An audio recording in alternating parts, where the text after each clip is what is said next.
రాజపల్లె ముక్తుపురం గ్రామాల్లో మున్సిపాలిటీ కల్పిండు. చంద్రాపేట మండలంలో గత ప్రభుత్వం కలిపినటువంటి పాత ముక్తుపురం గ్రామాన్ని తీసుకుపోయి నర్సంపేట రూరల్ మండల పరిధిలో తీసుకొచ్చి గురిజాల ఎంపీటీస్ కింద పెట్టిండు.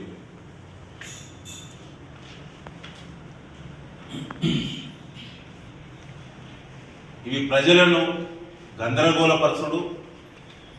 ఇది ప్రజాపాలన కాదు, ఇది పిచ్చోళ్ళ పాలన లెక్క ఉంది. నర్సంపేట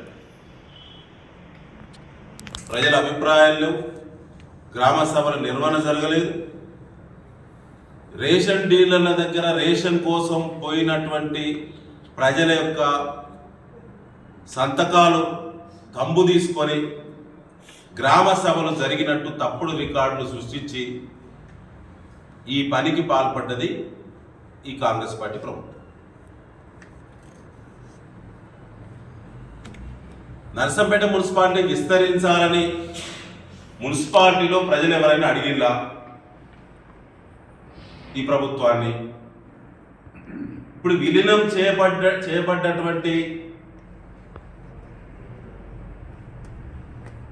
గ్రామాల ప్రజలు ఎవరైనా మేము నర్సంపేట మున్సిపాలిటీలో కలుస్తామని చెప్పి ఎమ్మెల్యేని సంప్రదించిల్లా?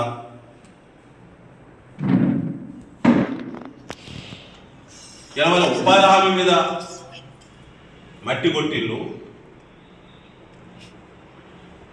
12,000 కూలీ పథకాన్ని ఎగ్గొట్టే కుట్ర చేసిండ్రు.